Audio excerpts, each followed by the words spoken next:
I've just bought a 1999 Honda Fireblade and I am going to be giving it away for free to one of you.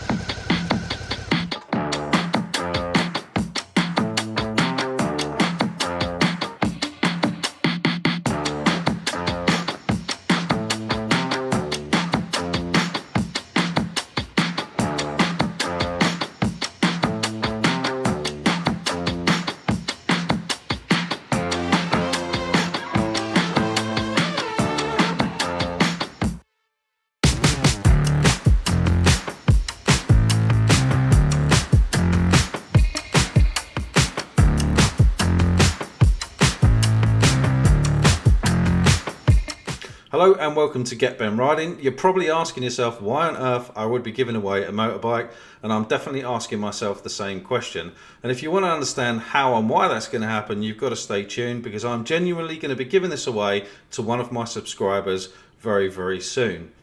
Sounds lovely. So before I explain the why, you're going to join me as I go through the process of purchasing this bike, collecting it, and doing the first inspection. Stay tuned to the end of the video where I'll be explaining to you how you can enter the competition and what you need to do and exactly when I'm going to be giving this bike away. Right, let's get shopping for a Fireblade. So I am specifically looking for a 1999 model, and I know what colourway I want, but ultimately, depending on the deal, you know, maybe I'll take a different colour. It all depends. The first place I always look is Auto Trader, but I think with the kind of bike that I'm looking for, I actually think that Auto Trader's maybe going to be a bit pricey, but let's have a look all the same. So the good thing about Auto Trader is obviously you can sort distance low to high, you can sort by mileage, you can sort by age and stuff like that. So there's loads of really good filters that you can use to go on Auto Trader. And in my opinion, the thing with Auto Trader is people who are paying for the adverts tend to have better bikes. The downside of that for this sort of project is that they're going to be a bit more expensive than actually I want to pay, and straight away that's the case. So there's a Cat N 33,000 miles on a 99 on a T. This is the colour that I really like actually, but 2,295 for a Cat N is expensive. 33,000 miles as well. 26,000 miles, 2,399, but that's a 94. So that's the prior shape to the one that I'm looking at, I believe. Let's not waste any more time on this. Right, let's go and have a look at Facebook. The thing with Facebook is, because people are not paying for the adverts, you get all sorts of crap on there, and you just have to kind of live with that, and it'll be what it'll be, won't it? So there's loads of fairings and stuff on here. Obviously, we're hoping for a bike with fairings.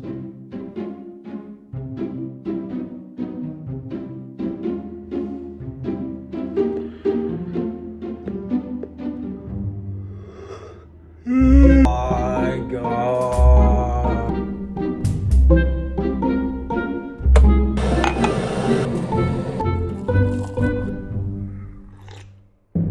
Hey, mate. Yeah.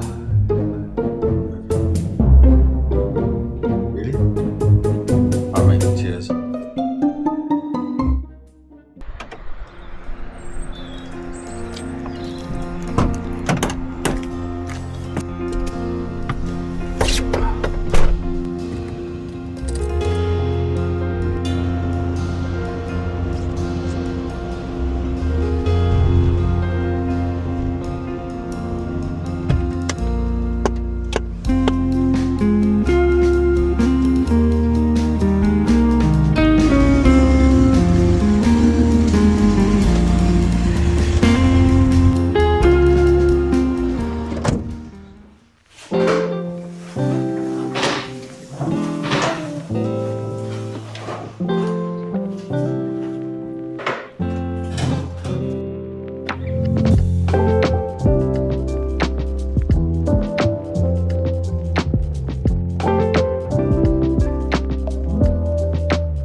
So this is it, the CBR900RR Fireblade that I am going to be giving away for free to one of you.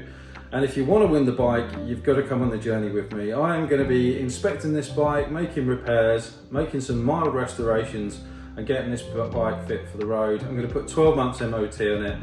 We're going to do a test ride comparison against the new Fireblade, which could be really, really interesting. And then on March the 1st at 8 o'clock live on YouTube, I am going to give this bike away for free. There's no cons, no catches. You don't have to buy any tickets. All you've got to do is jump on the website, follow the link that'll be here and or here. Go to the website, sign yourself up, and you must have a live subscription to the Get Ben Riding YouTube channel at the time that we do the draw. So please join us. There's going to be loads of videos on this bike. And if you are to be the winner, it'll be really cool for you to come on the journey with us. You might already be watching now and you just don't know that you're going to be a winner. So I bought this bike relatively cheaply.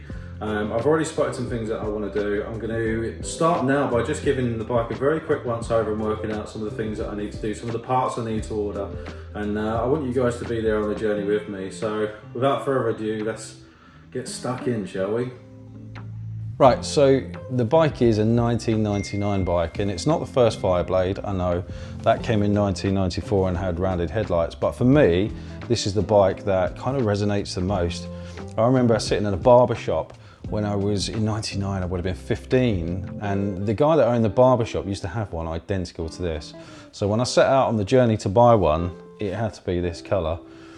It's mostly original. There's some aftermarket bits on it. It's a little bit battle scarred. It's done 40,000 miles, but the engine is surprisingly really neat. It's really quiet. It's clearly been serviced and looked after, but it just needs some TLC. So we're gonna have a wander around the bike. I'll show you some stuff, and I'll show you some of the stuff that I plan to do to it. But on the whole, it's a solid bike and it's a solid base. So I'm really happy about that.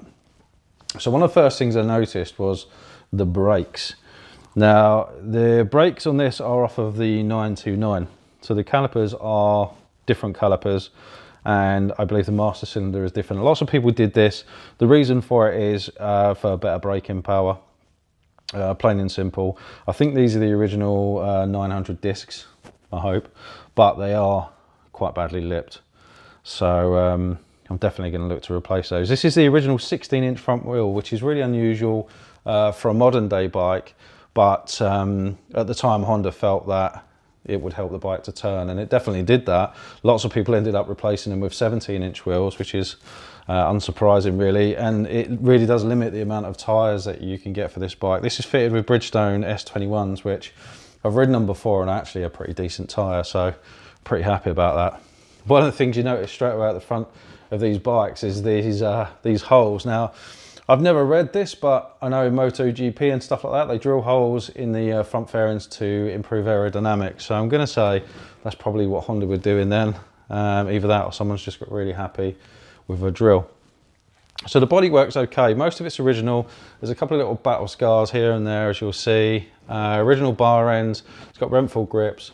The frame around the front here is in really good condition, and looking at the brake fluid as well, the brake fluid's been changed quite recently.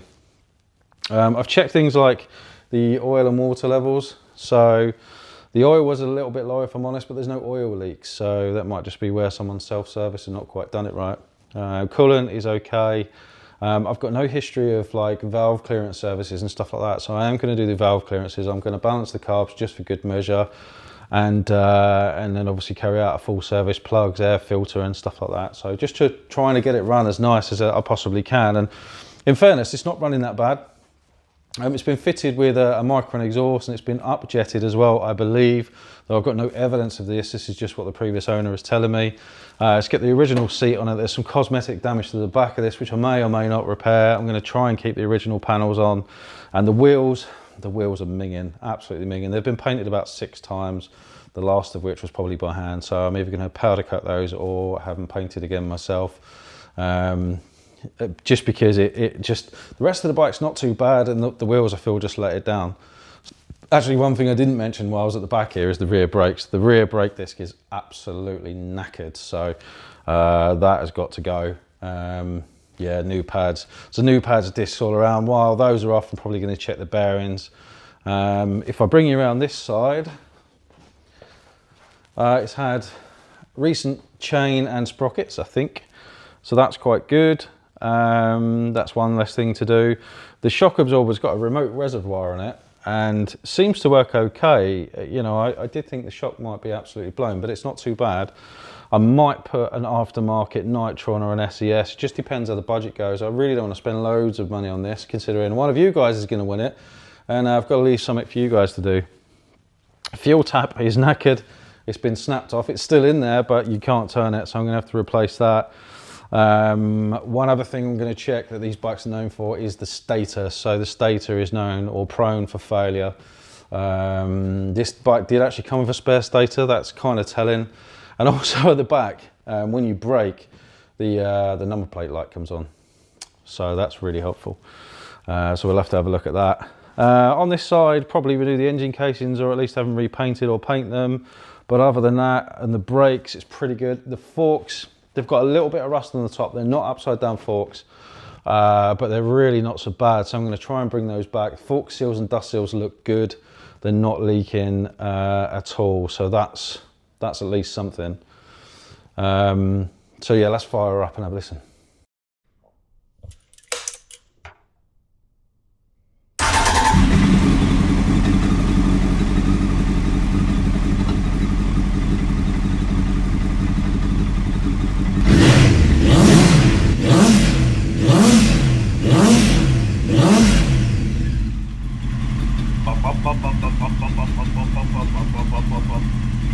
Sounds lovely. Right, so there's actually quite a fair shopping list there. I know I've got to do brakes all around. That's unavoidable. I've got to remember to get the brakes from the 929, obviously, because the calipers are different. I'm going to check all the bearings while I do that. Top end of the engine's coming apart effectively to do the valve clearances and stuff like that. So got to do the carbs. May even do a real rebuild kit while we're doing it, depending on what it looks like when we get in there. But it actually runs all right. Smells a little bit rich, and is a little bit hesitant to start without the choke. But I think that's pretty normal for the age of the bike. But yeah, overall, I'm really happy with it. So if you want to win the bike, you've got to visit the link that'll be either down here or up there or somewhere. Visit the website, sign up, go to Get Ben Riding YouTube, subscribe. And on the 1st of March, live on YouTube at 8 PM, I will be using a random number generator to generate a number from a list of names on an Excel spreadsheet. And that will dictate who wins the bike. But if your entry does not meet the subscriber list and you're not on the subscriber list, you will not win the bike. So it is really important. Whoever you are right now, you could be the winner already and you just don't know it. I'm really excited. We're going to do a video on actually giving the bike away as well. So you probably should be comfortable with a weird, bald, bearded guy coming around your house to just give you a bike. Anywho, thanks for watching. I'm really excited, as you can probably tell. There's quite a lot to do here, and I'm really looking forward to riding this bike, and I'm really looking forward to comparing it to the more modern Fireblade. In point of fact, I learned today that this bike is lighter than a new Fireblade, would you believe? So I'm really looking forward to doing that comparison. I did another comparison, incidentally, of a Ducati 749R and a Panigale V2. So if you're interested, go and check out that video as well on the YouTube channel. But for now, thanks very much for watching. Don't forget to like, share, subscribe this video. Help me cover the cost of this bike. And I shall see you soon. Take care.